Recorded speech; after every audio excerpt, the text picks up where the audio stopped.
This podcast is brought to you by the Albany Public Library main branch and the generosity of listeners like you. What is a podcast? God, Daddy, these people talk as much as you do.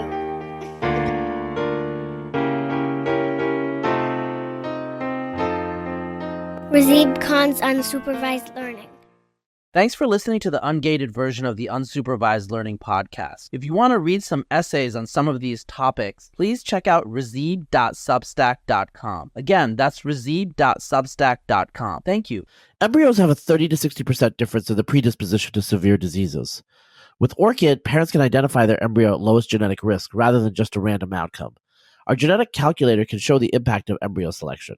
Discuss embryo screening and IVF with a genetics expert. Hey, everybody. Welcome to the Unsupervised Learning Podcast. And I am here today with my friend Jonathan Keeperman, also known as Lomez. Some of you, probably a minority actually, because I feel like this is a very online controversy. Lomez was doxxed as Jonathan Keeperman, and so now they are kind of like Schrodinger's cat, in terms of the probability distribution is like converged onto this one individual. And so I'm going to talk to Jonathan about, this next chapter in his life. I was joking with him before the podcast. This is like the Iron Man face reveal. I am Iron Man. And so he's a little bit like Robert Downey Jr.'s character, where he doesn't have a secret identity. His secret identity is just his other identity that he uses. And now he's also Jonathan Keeperman, who obviously has friends. And, you could Google the news story and find out supposedly all about his personal life and his history and the fact that he was a basketball player and all these obscure things, which, that's fine. But honestly, a lot of it wasn't super newsworthy. I think what is really newsworthy is what I want to talk to you about.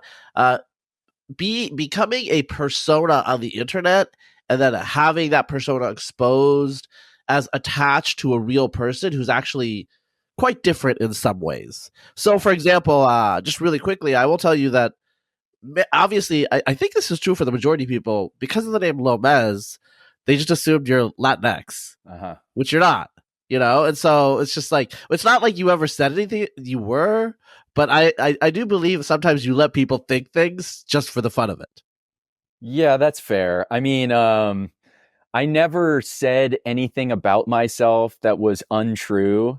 And if people asked, I was more or less straightforward in answering questions about my identity, insofar as those answers wouldn't reveal who I actually was. Because, previous to last week, I was trying to be more or less careful about providing information in public that could potentially expose my actual identity. I will say that, as you know, because we've met in person, over probably the last year, I was getting a lot looser with this. I was meeting people in person. We've been doing events, and I should say for the audience, I run a publishing company called Passage Publishing, and we are relatively new. We published our first books a year ago. We published Curtis Yarvin's Unqualified Reservations, probably most well known for publishing Steve Saylor's anthology Noticing, which is a compendium of his work over the last 30 years. So we did this tour with Steve Saylor, and I've been meeting people, and I've been telling people, I'm Lomez, and they meet me, and it hasn't really been a big deal. And it's not that I was really sort of afraid of this happening. I sort of knew that at some point, if Passage were to succeed and get big enough, people would get interested in my identity, and this stuff would come out. So it really was just a matter of time, but it's happened in this way that's really compressed. Like, it happened almost in an instant, where you pass through from one stage into the next. And that has created a lot of sort of interesting interpersonal effects with people who knew me on one side but not the other, and trying to sort of help them negotiate reconciling these two sort of personas, my real self, Jonathan Keeperman, the academic, this sort of mild-mannered person who they assume sort of agreed with all of their default liberal positions, versus, on the other hand, this kind of, more wild online figure where I sort of expressed a fuller picture of my personality. Yeah, I mean, what you're talking about is it's not that alien to a lot of people. We know people, all of us know people who go wild on Facebook. Right. Your orthodontist, your CPA, your mechanic, and then on Facebook, there's like a totally different sense of them. Partly just because, and they're usually more boomers now. They're older, but the type of person that's like Bernie Bro posting or MAGA posting or whatever, and it's fine. That never comes up in your day-to-day acquaintanceship, right? Right. But that's on a smaller scale. You created a persona that had, a pretty wide traction, was at a nexus of a bunch of different anons on the internet. And you even wrote under your persona, and that caused some controversy. So, for example, you wrote in First Things, which is a Christian, really mostly Catholic publication, and that caused a big whoop to do. Partly because you're an anon, and frankly, you have far right associations, these sorts of things. If you had actually written that under Jonathan Keeperman, it wouldn't have been as big of a deal. Nobody would have noticed the article, first of all. So, I have some people at First Things who kind of keep me apprised of what's going on over there. And I know, for example, that over the last 12 months, so after the year in which it was published, this article on First Things called "What is the Longhouse?" It was the most read article on First Things. And I think by like a very wide margin. And part of the reason for that was merely my identity. This byline on that article of Lomez, who again is this kind of wild online figure and represents to a particular kind of institutional person. So the people getting mad about this were like Patrick Deneen, who's a professor at Notre Dame, Sohrab Ahmari, who has elevated himself to the self-appointed status of gatekeeper for, the post-liberal, conservative movement. And it was these institutional figures who were not objecting to the content of the article. They were objecting to this sort of personhood of this figure Lomez.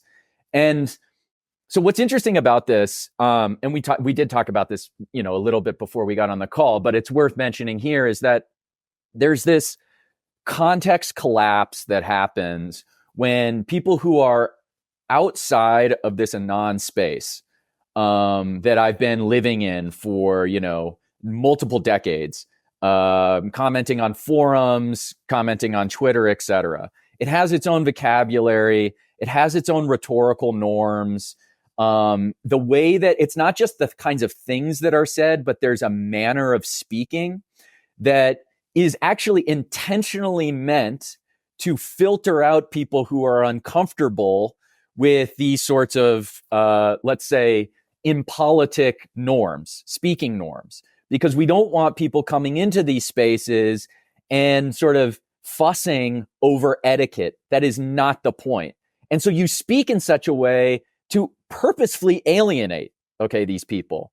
Now, what's happening now? That's so gay. That's so gay. It is. It's incredibly well. It's precisely this longhouse mentality that I'm trying to describe. Yeah, I'm pointing to like a term that is like impolitic to use. Yes. Although I think it's becoming more common, but you guys like repurpose certain I would say like middle offensive terms, not the most offensive terms, but kind of like.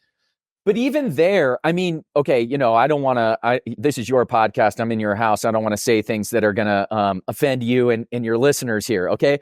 But there is literally almost as a point of principle, any word that is taboo in what let's just call normie discourse is precisely the word that you want to use in our community, because you want to demystify this language and strip this language of its sort of political connotations and its ability to sort of manage what people can say and how they can say it.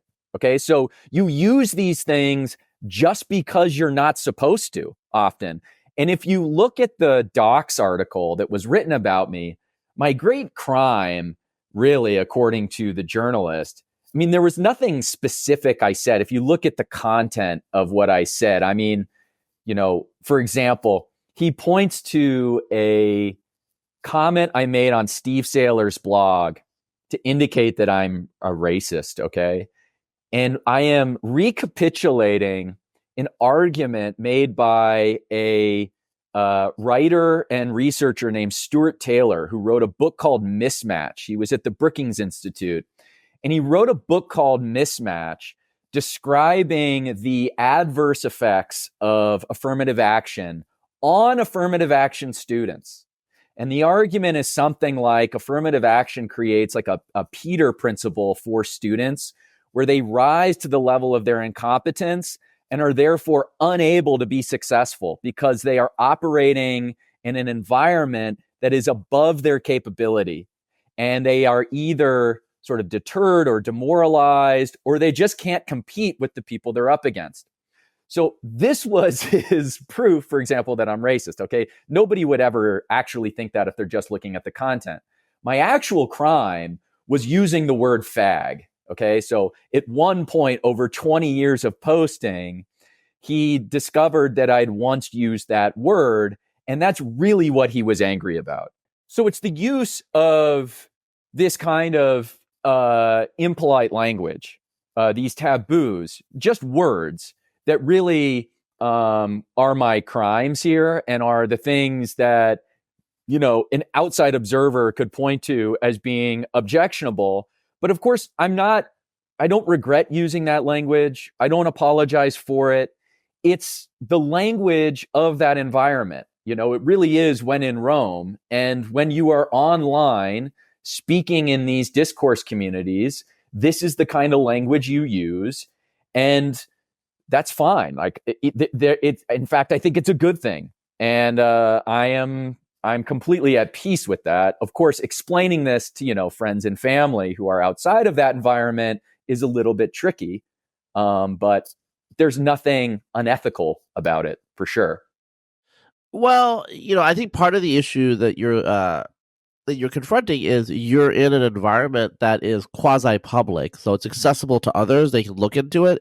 We all have private, group chats are an internet version, but just like you go to the gym with your buddies, or the girls go out for girls' night, and these are these little subcultures with their own lexical taboos or boundaries that are a little bit different.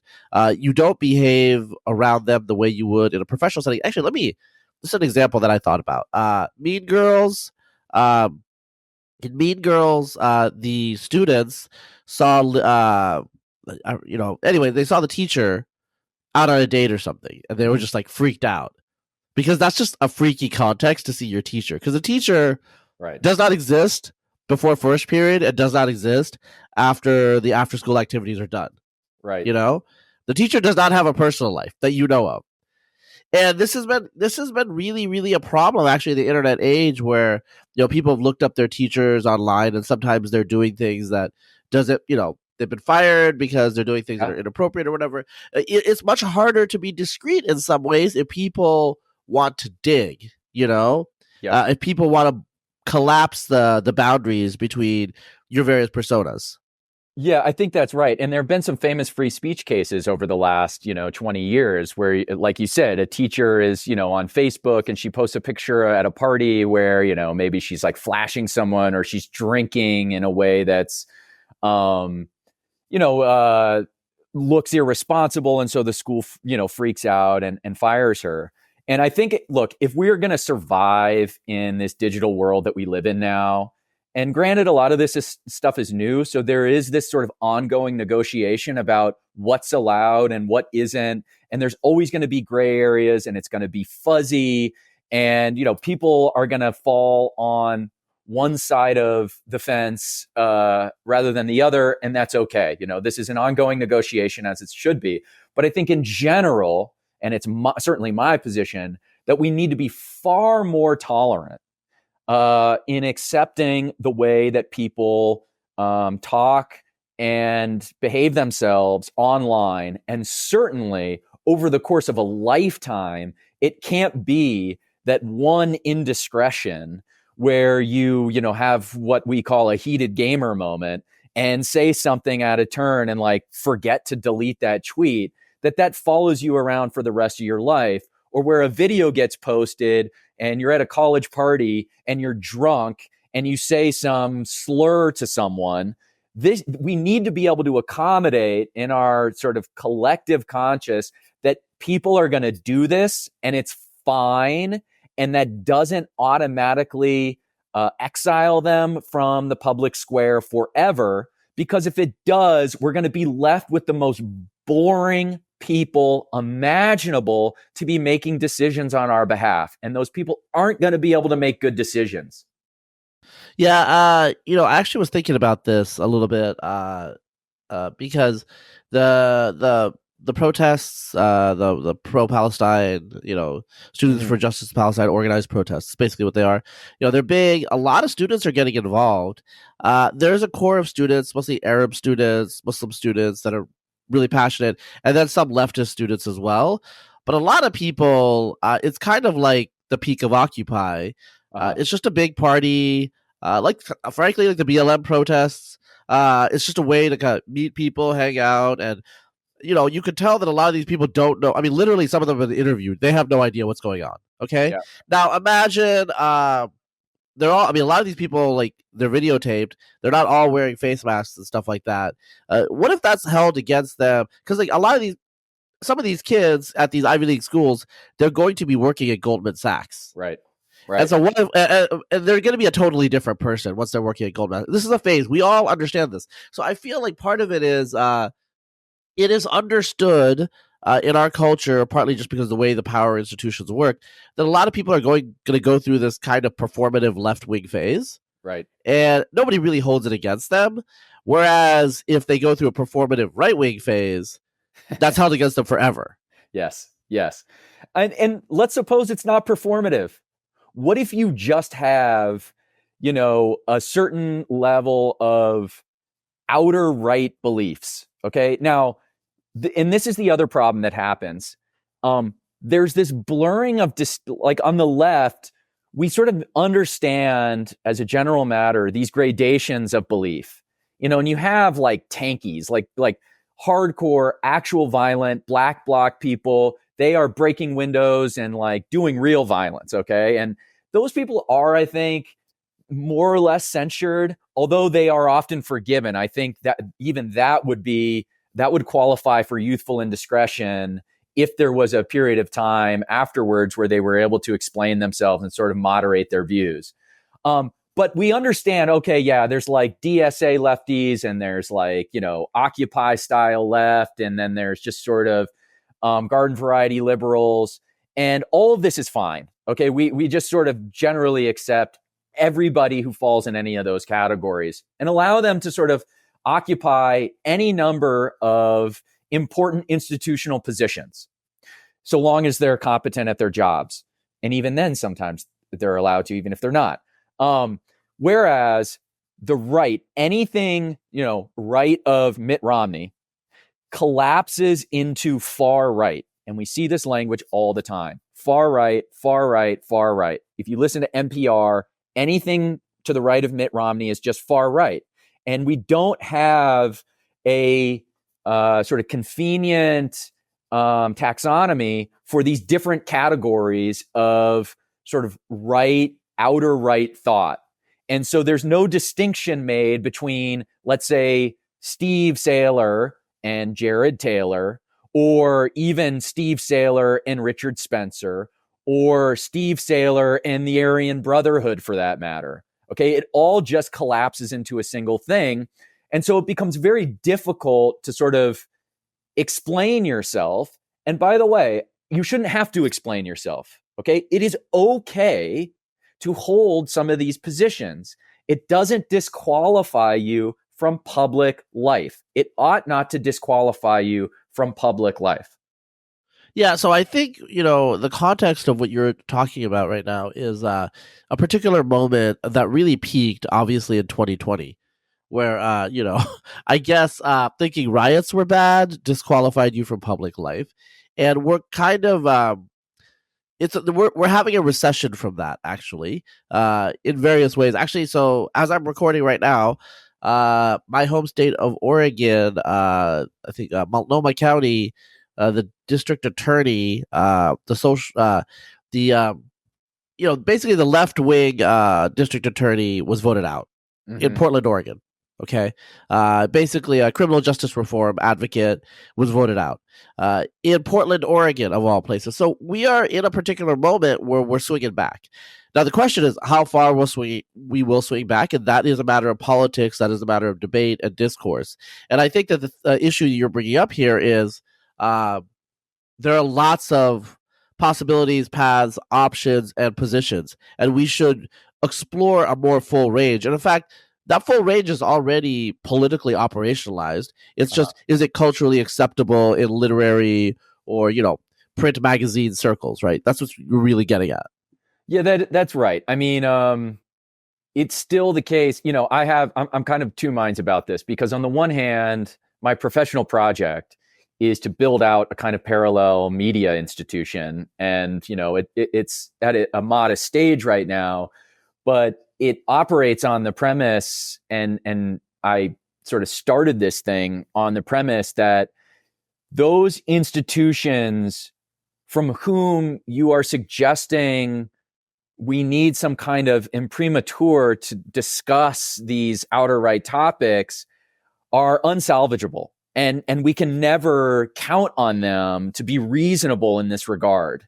And so I've started this other thing thinking, okay, no, we just have to start over. We have to build our own things and sort of form our own networks of self-verifying and self-credentialing networks. It may be, though, the case that those institutions are still, in a sense, somewhat salvageable. I'm not optimistic, okay? I have to be honest with you. And I think this recession that you're identifying, while it's real, it's certainly real. My hunch is that it's a, half step or even full step back before taking whatever, future steps forward. I think there's been too much too fast, and people aren't ready for it. So the frogs in the boiling pot sort of became suddenly aware that they were getting hot. And so they've turned down the heat, but I don't think they're going to stop, cooking the frog soup. They're just taking a break. That's my view of things. Yeah. Yeah. I mean, part of the issue is, Heather McDonald has talked about this, but she's written about it. In the period around 2020, plus or minus 2 years or whatever, or more, many, many people have been hired at various institutions, and they're still there. There are not mass firings yet. And so those people with those views, even if they're lower profile, are still going to be there for a while. Yeah, that may be true. And this is the problem is this DEI infrastructure is supported by billions of dollars. Okay, that doesn't just disappear overnight. And the language on the masthead and the mission statements are going to get rewritten. But it's a question of personnel, and this personnel isn't going anywhere. I mean, these people might sort of jump from one university to another, or they've closed the DEI thing at the University of Texas, and so a bunch of people jump ship and they end up at Ohio State or whatever. There is a game of musical chairs, and we might thin the herd a little bit, but the personnel isn't going anywhere. And by the way, this is the only thing they know how to do. And actually, if I'm being maximally charitable, I don't really even think these people are ideologues. I think their beliefs are sort of skin deep, but it's the thing that they've premised their entire professional life on. And unless there's something else that they can hang on to that's a substitute, they're just going to keep doing this because it's what they know. I mean, the idea that these people should go and learn to code is great, and I hope they do that. I really wish they would do that, but I don't think it's realistic for most of them. Yeah, it's not realistic for most people. Well, we've been talking about like the public sphere, and I want to go back to that. I want to talk about Passage Press and your ambitions and whatnot. But let me pivot back really quick to the private sphere. I think one of the things you were saying is, this is before you got out. We started recording. Is the blowback in the online sphere is not it's manageable, but the IRL in real life relationships have been a bit more difficult. Can you unpack this? Obviously, like you don't need to share like personal details, but because what's happening to you is going to happen to more and more people. Yeah, right. Yeah, it's an interesting sociological phenomenon for sure, and it's been really interesting to sort of be inside of it. I'll say, let me start by saying that the blowback online has been non-existent, or to the extent it's blowback, it's entirely been positive. This has done nothing but accelerate the growth of this project. And we've had our best sales days ever over the last week. This has been an incredible accelerant on a professional level.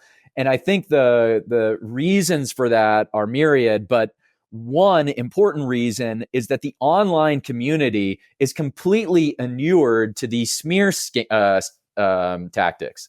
They read far right, racist, misogynist, Nazi, white supremacist, anti-Semite, all of it, and they just laugh. Like, this stuff means nothing. They know it's a smear, and they're able to disregard all of that kind of inflammatory language.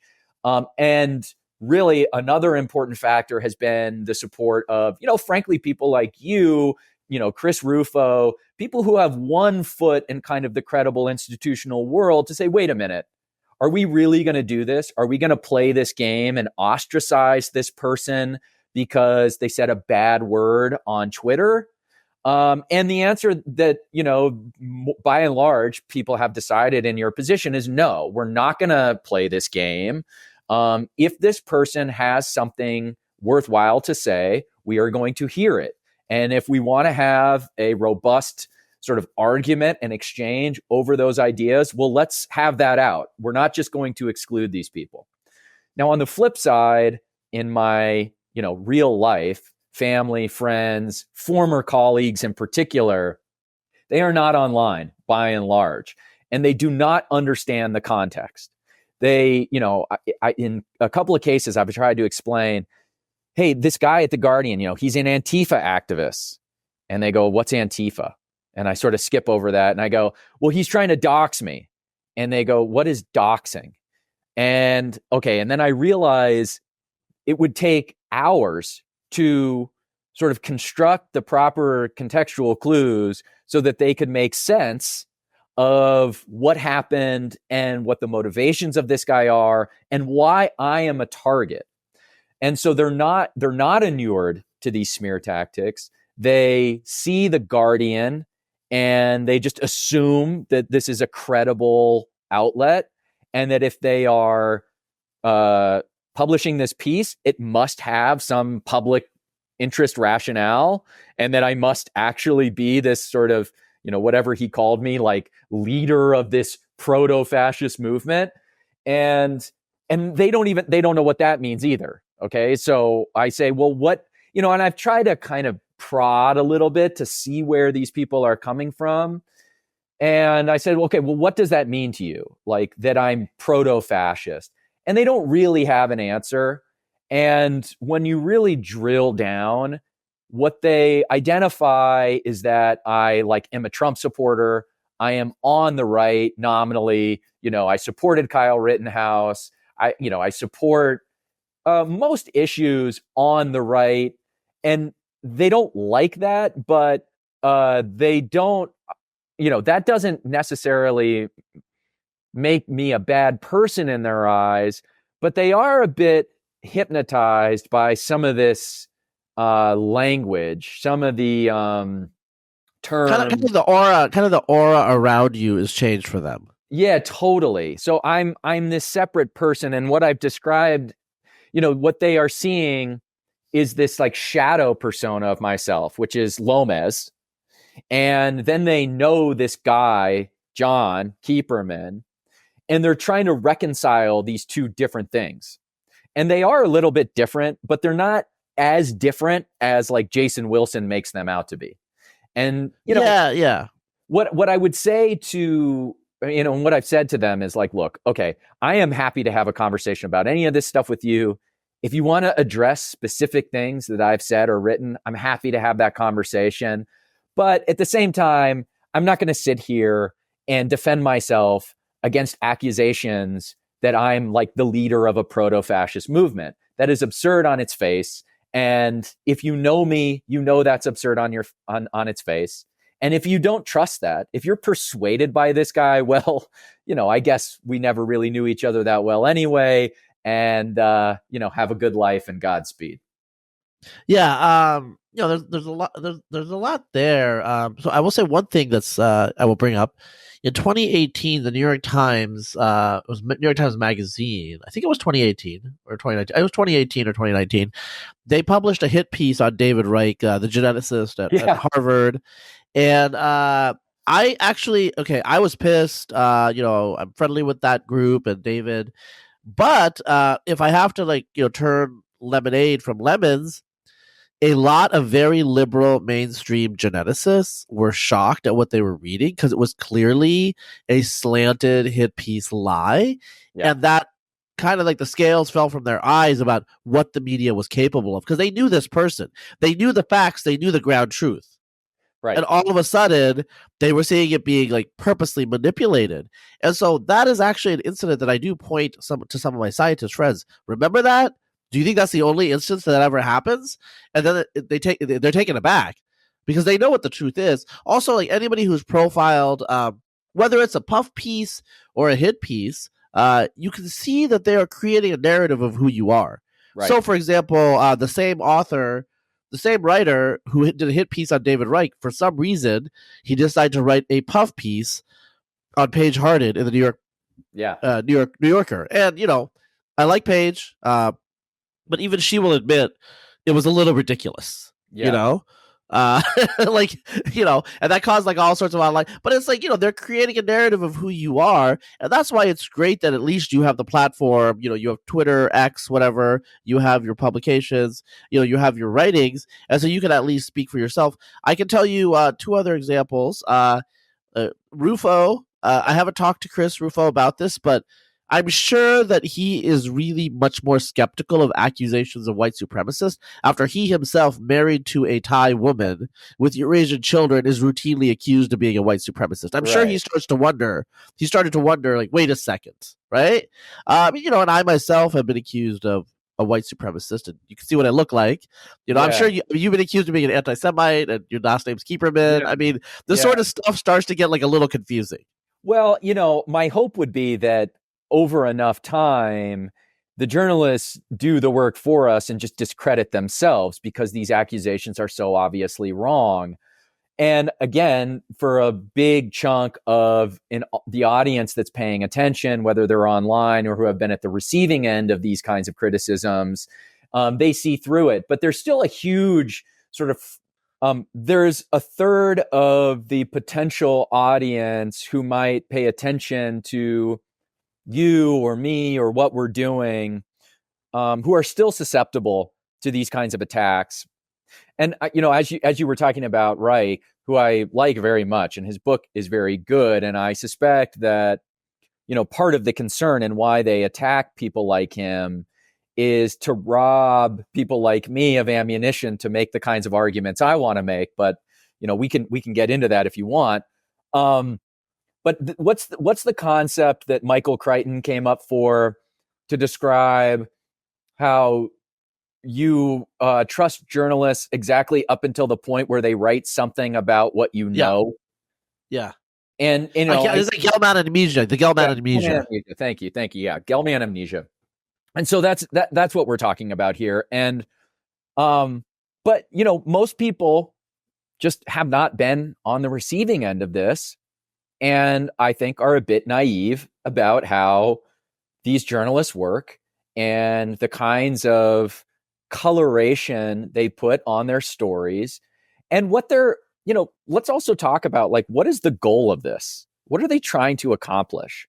I mean, it is just a smear, but the way that it's written, at least in my case, is an attempt to sort of permanently discredit me by dominating SEO and dominating the kind of narrative that will appear on Wikipedia and will appear when you type in questions to, any AI about me or about Passage.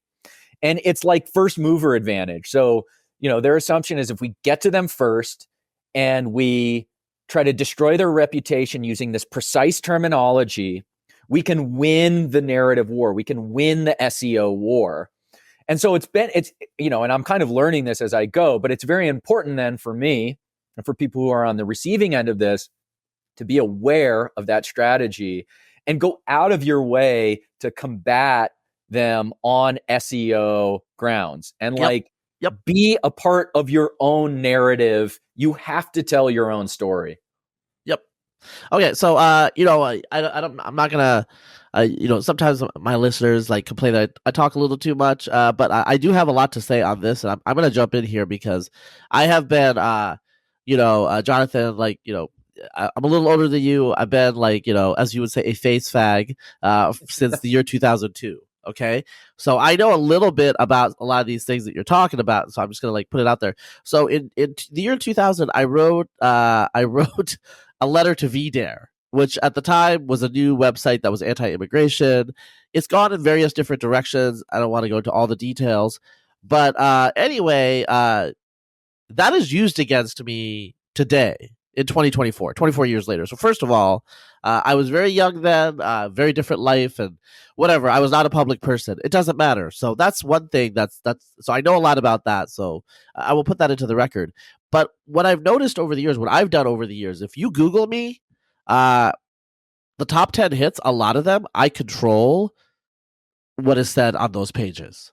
And I do that very consciously. I flood the zone because, I have the ability, the platform, et cetera, and I have to do that. Not everyone can do that. Not everyone can be like, hey, Rich Lowry at National Review, can I write a piece so that National Review will show up in the top 10 for a while? These sorts of things.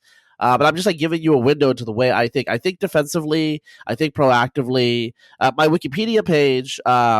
So there are things. There was a hit piece that was written on me in 2018. And it's kind of used as a reference. The hit piece has some inaccuracies, actually, where if you click through, you see that I said the opposite of what the person says. That doesn't matter, right? People will quote the inaccuracy because that's just how it works. So, the information hygiene is muddied in that way. Okay, so the hit piece was the source of a lot of the Wikipedia page that I had.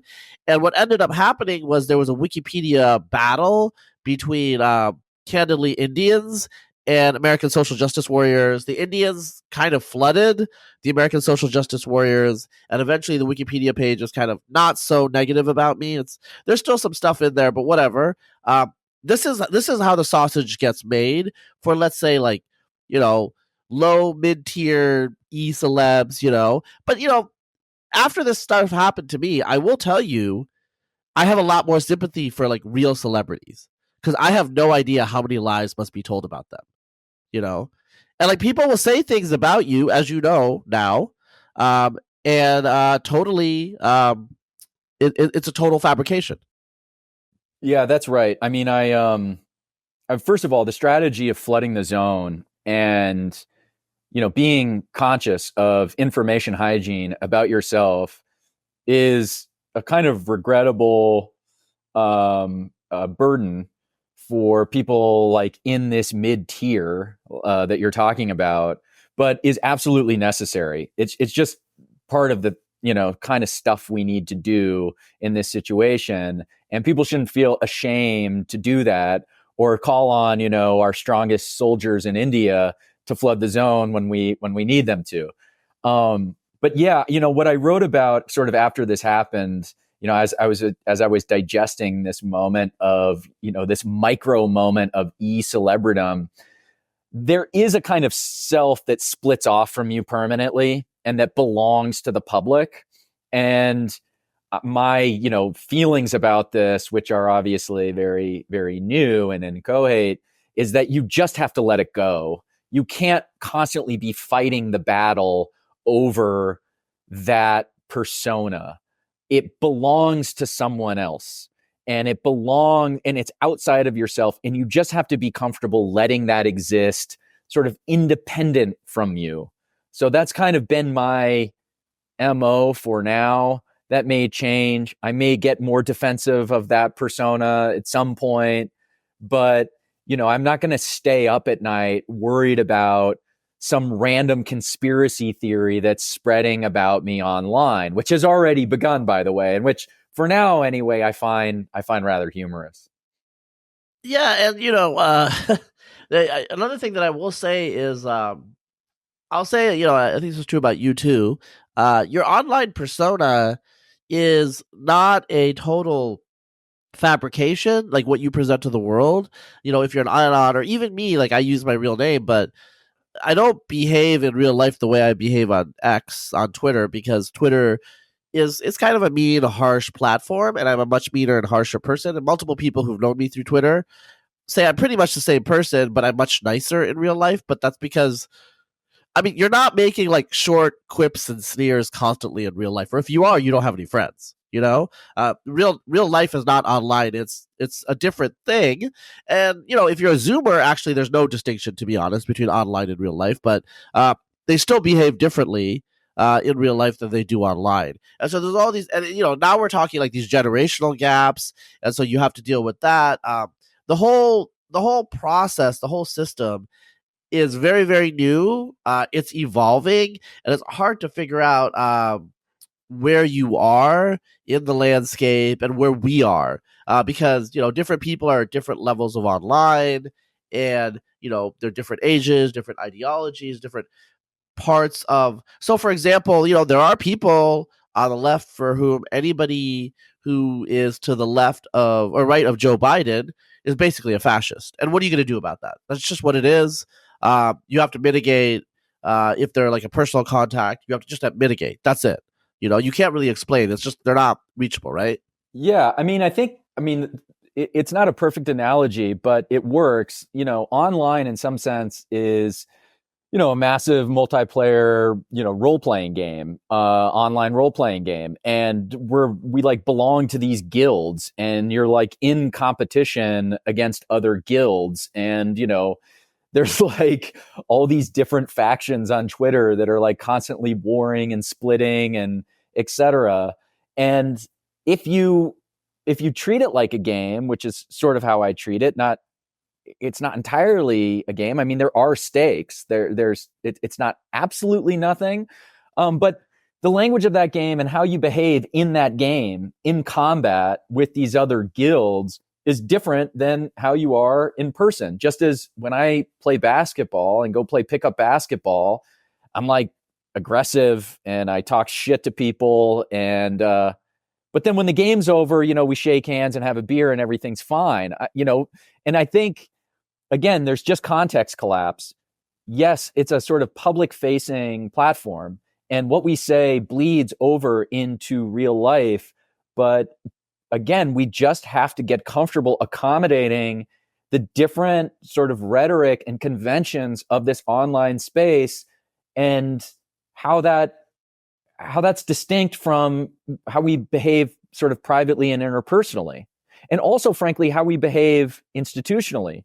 So, the person I am online is different than, even if it's Lomez, the guy that you meet at the Steve Saylor dinner.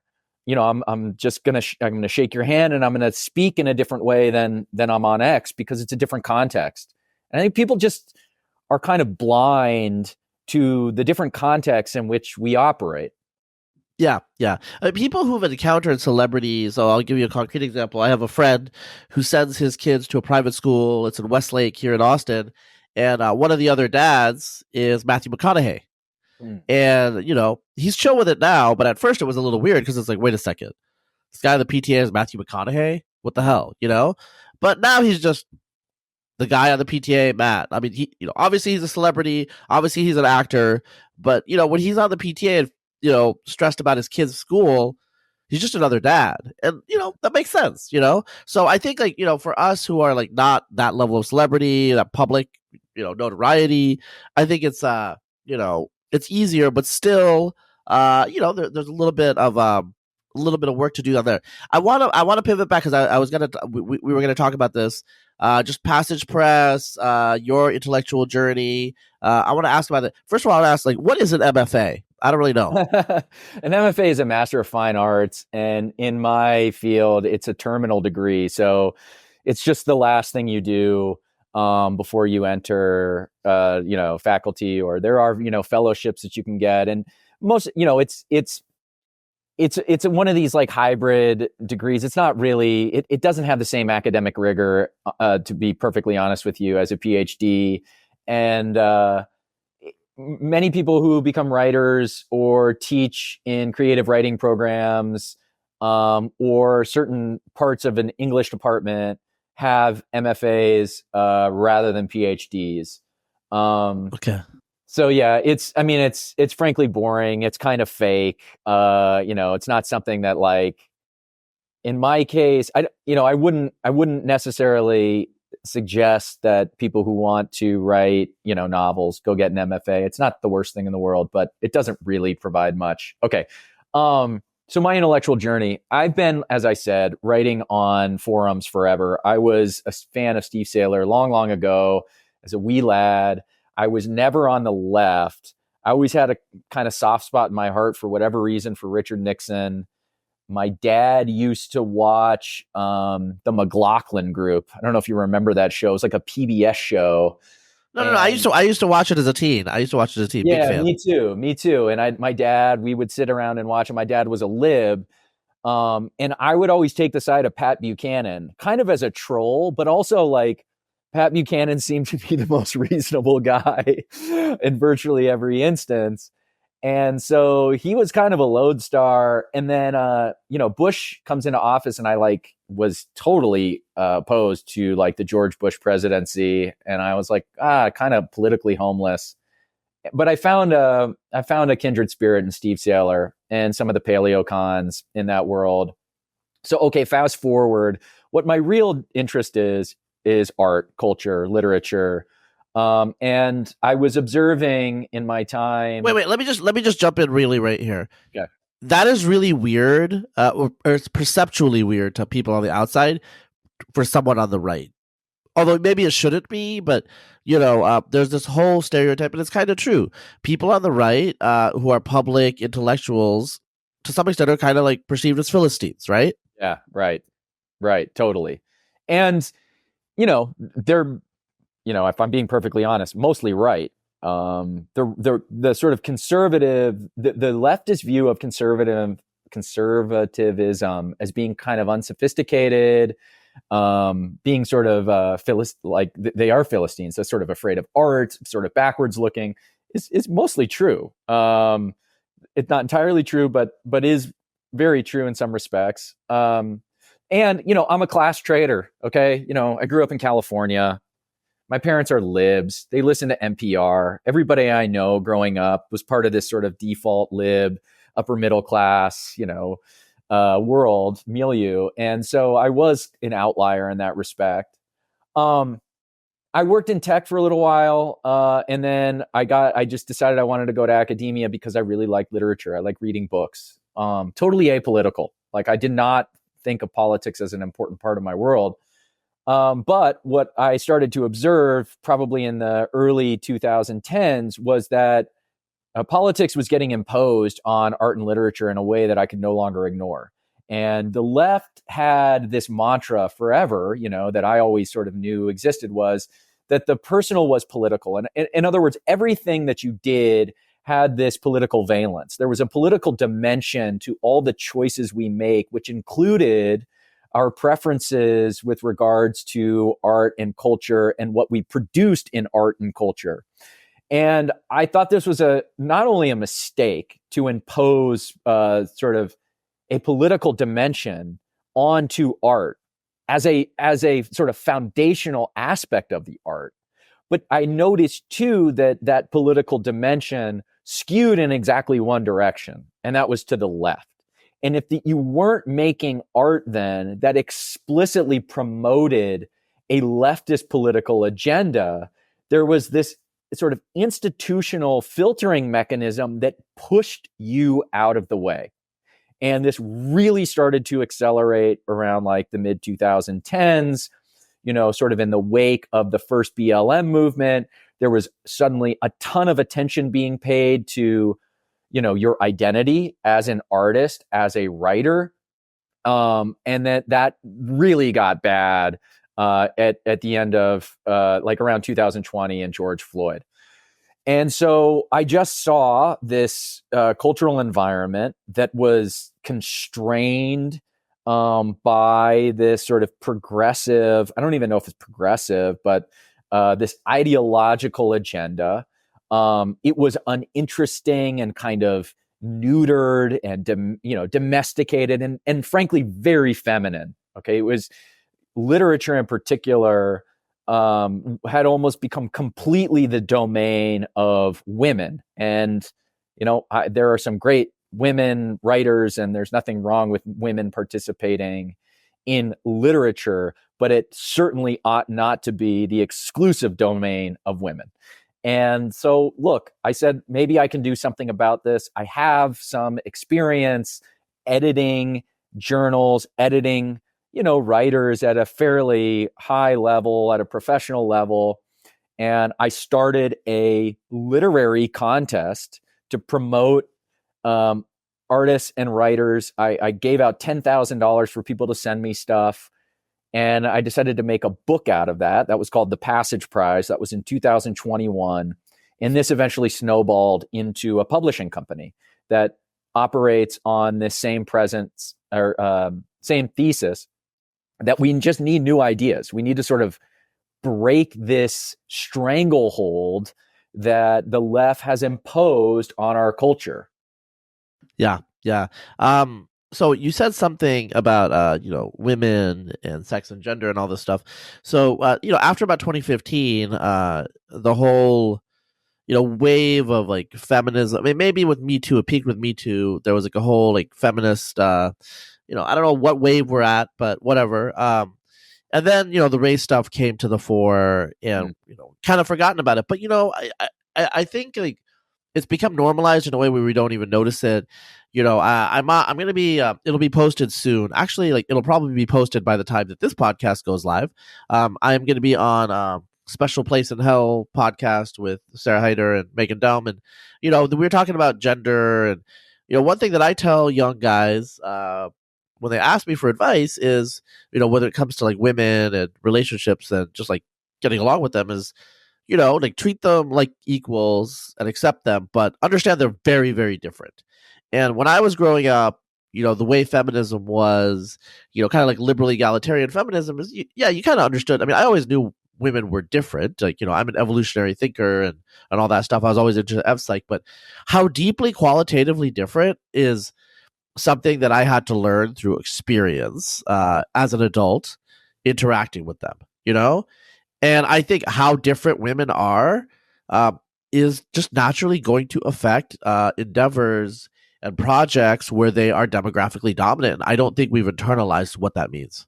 Yeah, I think that's exactly right. And this has been a kind of hobby horse of mine over the last few years, is identifying how some of these differences express themselves in institutional organization and administration.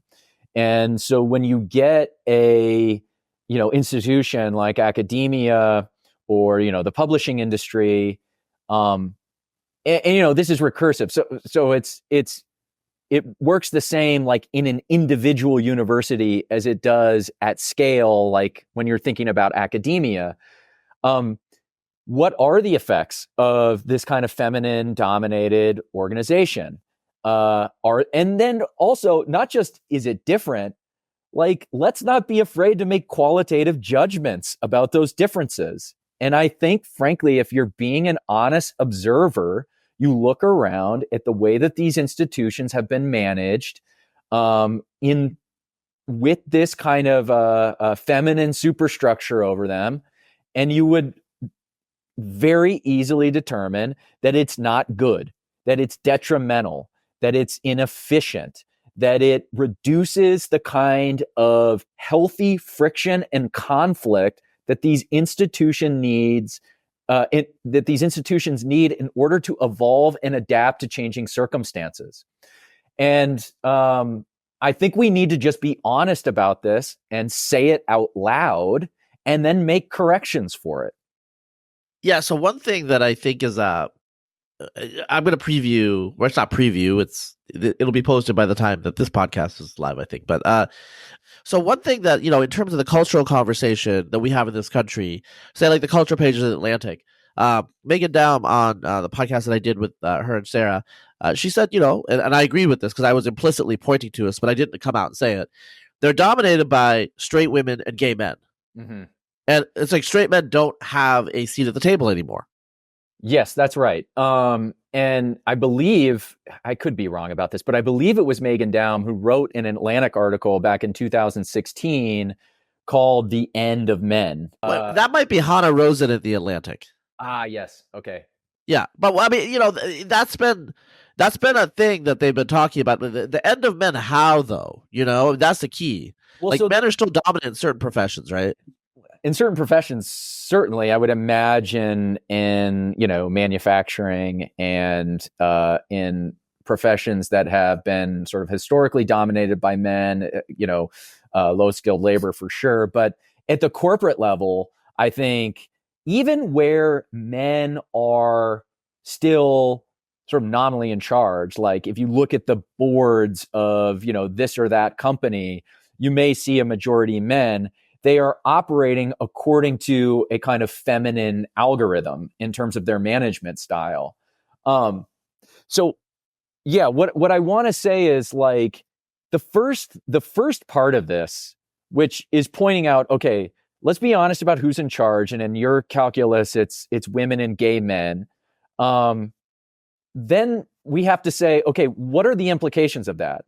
Do we actually believe in a kind of blank slatist view of the world where these demographic realities don't matter, where we're all just subject to, these time-constrained, cultural, environmental forces, and that's how like our personalities are determined, and our behaviors and everything else. Or are we willing to acknowledge that there is some sort of fundamental biological difference between groups of people, and that those differences manifest in behaviors? And when you look at society at scale, when you look at populations at scale, not individuals, but the entirety of those populations, do those differences have a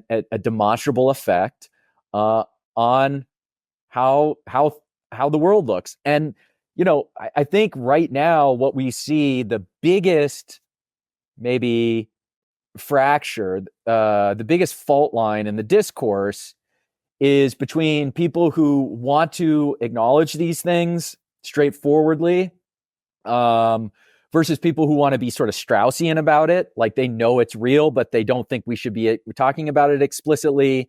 And then on the other side, people who insist that these differences are not real. Yeah. I mean, those are the extremes. And I mean, with the whole trans debate and other things, like I was talking to Steven Pinker about this, like, when he wrote the blank slate, it seemed like the blank slate was over. Right. But that's not how it worked out. That was like a little interglacial of, evolutionary thinking, and there was a massive resurgence of this blank slate idea. But it's also interesting. People, they notice certain things only in certain contexts. So obviously, if it's a room filled with white people and they're all Republican, that's noticed. Whereas if it's a room filled with white people and they're all liberal Democrats in Rockville, Maryland, it's not noticed. Or if the fact that there are certain academic disciplines that are now dominated by women, that's not of concern in any way. And that's a choice. It's a choice to notice or not.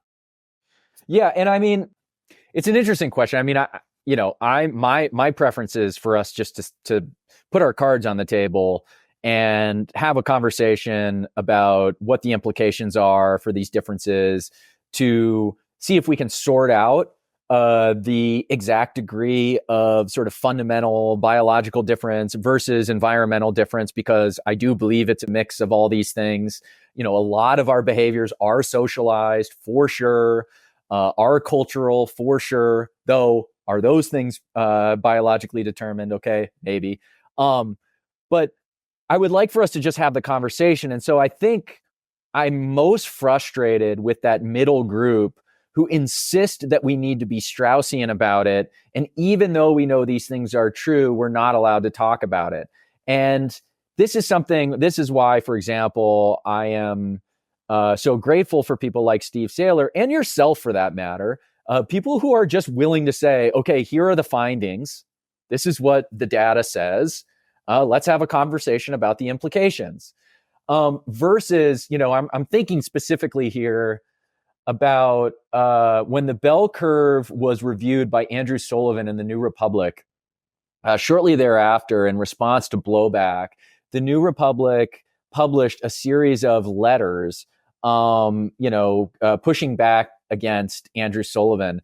And one that still sticks out to me that I remember reading a long time ago was from Nathan Glazer. And Glazer said, well, sure, there might be something interesting here. Sure, they might have, presented quality research and it passes all the same academic rigor as any other book or any other piece of scholarship ought to. But really, guys, should we be asking these questions? And isn't there something a little suspicious about people who want to know this information?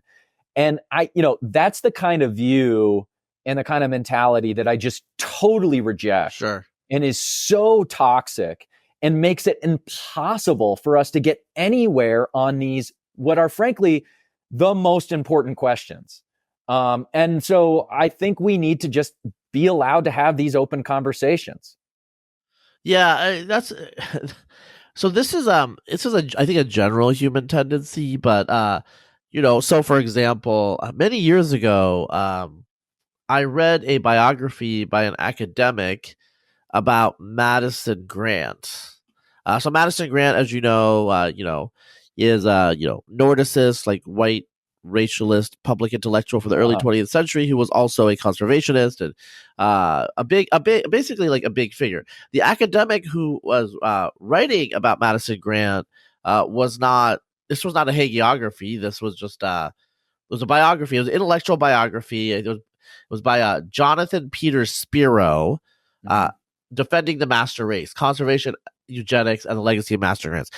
Spiro, I don't think he's a Nordicist, obviously. If you read it, it's quite clear. But although it's not like a very polemical work, it's pretty objective, or just trying to describe what Madison Grant believed.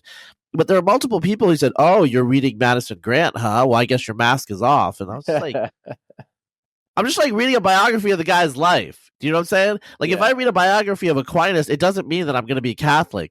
This is such an infantile way to think about these sorts of issues. But, many, many people do behave like this. And to not behave like this, I think is actually, it's a little bit of a, like, so for example, like, if you're, I don't know, if I am a traditionalist Catholic, let's say I am, I'm not, and I was reading a book by, like, I don't know, like some Hare Krishna guy, I know, exactly what your fellow believers will say to you. Why are you reading that? So it's kind of an abnormal way to think, and most people are not going to think about that. That's fine. But the issue is, if you're an intellectual, you are not of the normal kind. Okay? Yes.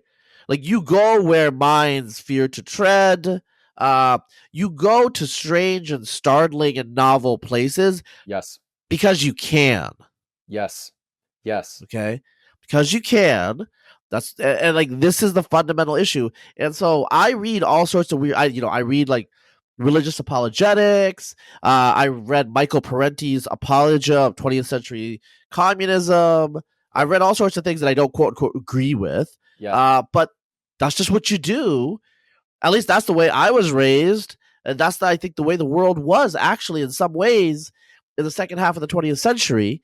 And that culture has changed now, where people fear contagion. They fear mimetic contagion. Yes. And they do not trust themselves and their own capabilities of discerning truth from falsehood, or also having a sense of themselves strong enough where, being exposed to novel ideas does not rock their world. Yes, totally. I am in full agreement. And to me, it demonstrates such abject intellectual cowardice for people to insist that we not be allowed to ask certain questions or read certain books.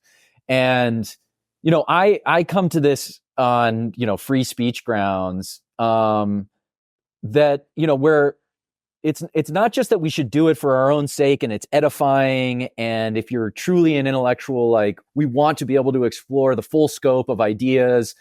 But there's also like a utility function here where, look, if like, by the way, like we need to be able to have a discourse with like Holocaust deniers and people, saying whatever they might say. Like, maybe they are going to provide some information that gives us a clearer picture of the world, and that's good. It very well could be the case that these people, while they might be wrong on certain things, are right on others. And if we completely close ourselves off from them, we're not going to like know what they know. But also B, let's even assume that our position on any given subject is 100% true, and we know it to be true. Over time, if that position is not challenged, you lose the ability to understand and defend why it is true and how it is true. And it is only through confronting objections and conflicts with your beliefs and the things you believe to be true that you can actually defend them and have a better understanding of why you believe these things in the first place. And if you have true convictions in your beliefs, you need to be able to confront ideas that push back against them. And if your beliefs crumble under the weight of those objections, well, then maybe they weren't true and you actually don't want them anyway. And so, and this is something like, look, this is not a novel view. Stuart Mill talked about this a long time ago.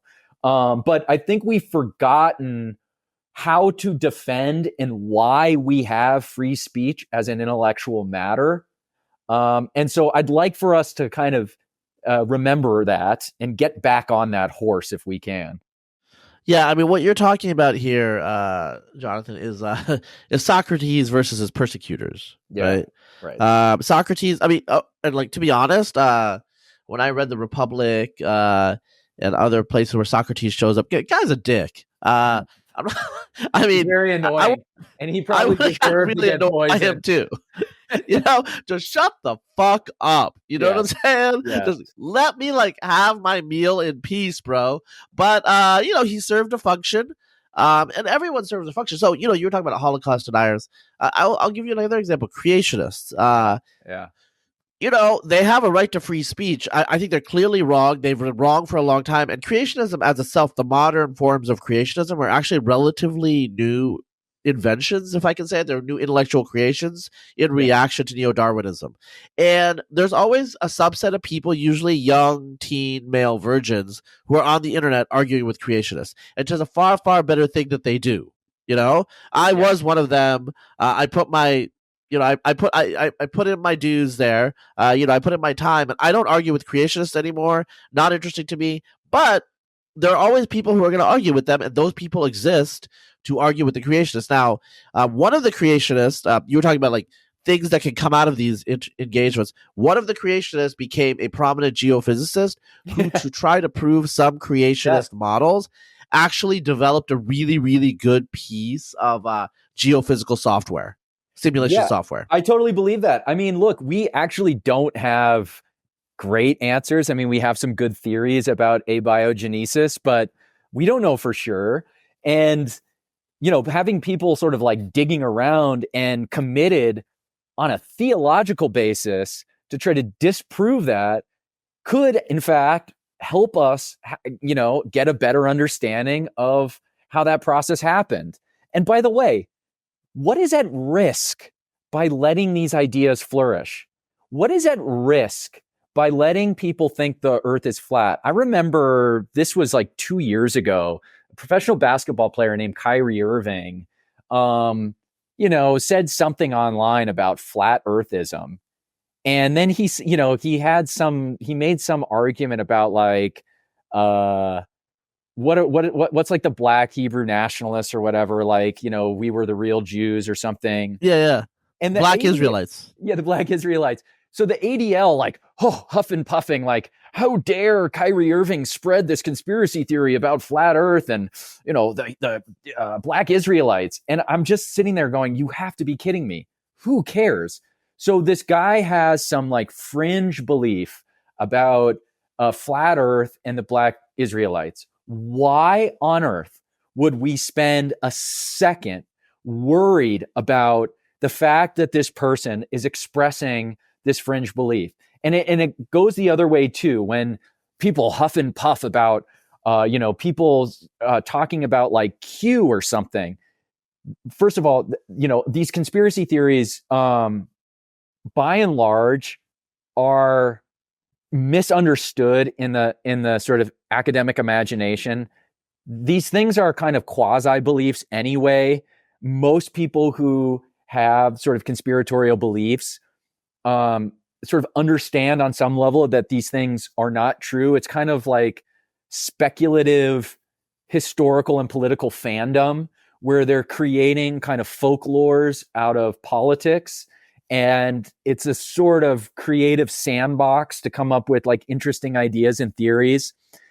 And even people who do genuinely hold these beliefs, they're not dangerous. Okay, I think one thing among others that I want to demystify is the idea that some small fraction of the populace holding any variety of fringe beliefs is somehow dangerous. It's somehow a greater threat to democracy than the inverse, which is to close off these people's ability to have those conversations. Yeah, no, that's well taken. I mean, the issue here is that we've noticed, that we've seen in the last couple of years, is with technology and also coordination of the media. There has been a constriction of topics you can talk to, and the debates have been limited. And I think we saw the worst excesses of that during 2020, when could be against affirmative action. Right. Basically, like, mainstream conservative viewpoints were verboten all of a sudden. That's ended, but that reflex still remains there. And I think it is important, as you are doing, to explicitly call out what we're seeing here. If you want taboos and censorships to come back, people should just say it. And that is most of human history, by the way. Yes. That is most of human history. If you want that to come back, just say it. Like, say what you actually want instead of pretending that you're not doing what you're doing. Like, that's part of the most frustrating thing, I think, of what we're seeing today. Yeah, absolutely. And people will notice if they read the Docs article, two of my sins were defending people on free speech grounds. So I was called to account by this journalist for defending Douglas Mackey, who's on federal trial for a meme that he posted. And I was also taken to task for defending Milo Yiannopoulos' right to speak on campus, in which I give like the most benign defense of free speech you could imagine, that this is a fragile thing, and we need to be wary of any instances where we're using technicalities to infringe on free speech. And look, I mean, I'm on the right, and I have to say, and I've said before, if we ever win, the thing that they're going to put me up against the wall for is my defense of free speech. But nonetheless, I think it's incredibly important, and I think we are losing in a very sort of foundational way our tolerance and our I think free speech, because it was the domain of the left for so long, and which they've suddenly abandoned, we're in this weird kind of liminal space. The right hasn't yet quite figured out what it means to be the side of free speech. And the left has tried to impose restrictions on free speech under the rubric of mis and disinformation. And so I think we are in a really precarious place right now. And it's up to, people who are paying attention to kind of put their foot down and say, no, we're gonna tolerate this, and maybe we're gonna even be more tolerant than we would be otherwise. Yeah, and also we're gonna be more flagrant in saying the things we're not supposed to say just because we need to in order to defend free speech, in order to kind of save not just the legal part of free speech, but this more important, I think, cultural aspect of free speech. Yeah, I mean, I'm just gonna say it. We've been talking for a while. Obviously, we'll close this out. I know you're a busy guy now. You're a busy public person. But I'm just gonna say it here. I have been very, very discomfited by the discourse, by the debate, public discussion about the pro-Palestinian protests, because on the one hand, I think they're saying a lot of weird things that I don't agree with, but also I don't believe in like shutting down public buildings without any consequence. Like, this is not your space. Like, that seems to be like too far. Also, like telling people that they can't go somewhere, which that's like part of a public space at a university. Okay, like that's like coercion. That's wrong. Also, like running around masked. That's not. I mean, that's not always tolerable. But, you can't do that everywhere, right? Okay, so those are bad. On the other hand, on the other side, people are saying it's anti-Semitic to have pro-Palestinian views. Some of them maybe are anti-Semitic. I don't know, but like, be as that may be, like, hey, if your feelings get hurt, they get hurt. Like, that's what I would say. But the issue is, like, it's all confusing because the same people who were saying that it doesn't matter if you don't mean to hurt people's feelings now are hurting people's feelings, and now they're like waving the banner of free speech. And then you have other people, some of them were like, heterodox, IDW, and, they're saying this is anti-Semitic. It's making Jewish students feel unsafe. You know what? Yeah, I get it. I would probably feel unsafe if I was an Orthodox Jewish student walking around some of these people, not because most of the protesters are anti-Semitic. I don't think most of them are, but some of them are mentally ill and probably anti-Semitic. Yes, there's people that are in those encampments that are not right in the head. So I get it, but this is America, and you don't have a right to feel intellectually safe.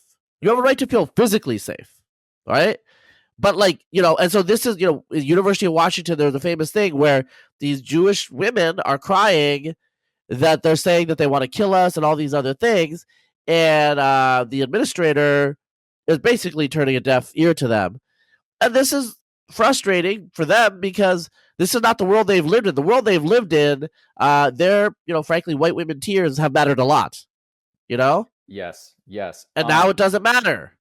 So what the hell's going on? I mean, let me say this, that absolutely 100% you are correct. I don't care if these people are anti-Semitic. I don't care if they're shouting to the river, to the sea.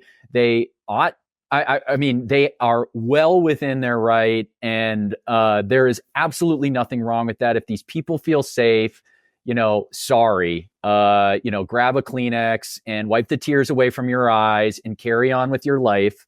You'll be fine. There has never been a more tolerant society in world history for Jews than America of the 20th and 21st century.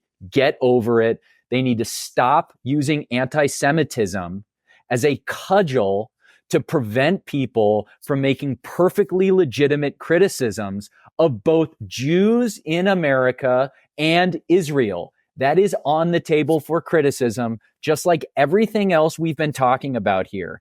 And just as with all of these other topics, people need to put their cards on the table so we can have it out and have this discussion. It is so true for Jews in America. And it is organizations like the ADL that want to prevent these conversations from happening. They are making it worse. they are making this situation far more volatile than it needs to be. And in fact, are providing validation to their enemies. And so it's completely counterproductive, even by their own motivations. And so I'm 100% with you on this. Yeah, let freedom ring. Let free speech ring. Let the thoughts, let the 1,000 thoughts proliferate, and let's get in there. And I think, what we're reflecting here, Jonathan, is a particular sensibility, a particular ethos. And, I understand that other people do need safe spaces, and those safe spaces should exist for them. But also, we should have free spaces. We should have chaotic, dynamic, rough, tough, tumble, harsh spaces that challenge us, right? That's what we need more of, I believe, in American society. And that doesn't have to be every single space. Is not that space. I'm not going to run into a Christian church and proclaim that God Right. is dead or does not exist, right? But if someone's going to ask me if I am a Christian, I will tell them what I believe because they asked me. There is a time and place for everything. And, thoughts and ideas, they don't hurt. I mean, we have a right to free speech in this country as set down by the founders. And we should continue to exercise those rights because if the rights are not exercised, they will atrophy. Yes. It will slowly disappear. Absolutely. 100% agree. So yes, be aware of context. Absolutely. You don't go into someone else's house and embarrass them when they invite you into their house. But there are public spaces where we need to have it out. And if there is any space where this ought to be most true and where this ethos ought to be most robust is in the university. I mean, they are built to facilitate precisely these kinds of rough and tumble conversations. And so I hope we can rediscover that. Yeah. I'm on the same page with you. It's a great conversation. I hope, you keep doing what you're doing, and it seems like, you're doing well. It's going to be an adjustment. It's going to be an adaptation to this new world that you live in. But, I think you're landing on your feet, and whatever, as we were saying, for a lot of us, life is going from discomfort to discomfort. We rush to it, and I hope you can grow and become more than you are right now. You know what I'm saying? You have a long career ahead of you, and I'm happy actually that you're coming out of this so well because those of us that knew you, we did get a heads up this was going to happen. As you said, it was inevitably going to happen, right? Yeah. And I think, you're going through this. I hope it's a learning experience for other people who are in this situation. Can get some benefit out of it, leverage it. Just understand the world we live in. This is the world we live in, and we got to adapt and we got to deal. Absolutely. Thanks, Razib. I really appreciate it. Yeah. All right. I'll see you around, Jonathan. All right. Bye. Even if you and your partner are healthy, there's still a chance your child can develop a serious genetic disease. This is because every embryo has new changes not present in either parent. Most of the time, these are benign, but sometimes they can be catastrophic. ORCID's whole genome embryo reports directly screen the embryo and analyze these de novo genetic mutations. Discuss embryo screening in IVF with a genetics expert.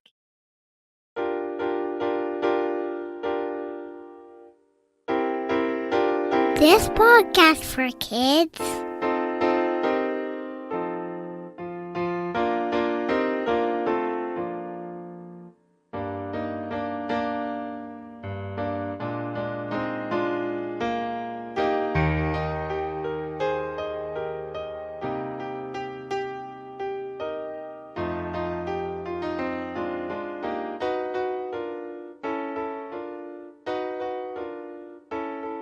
This is my favorite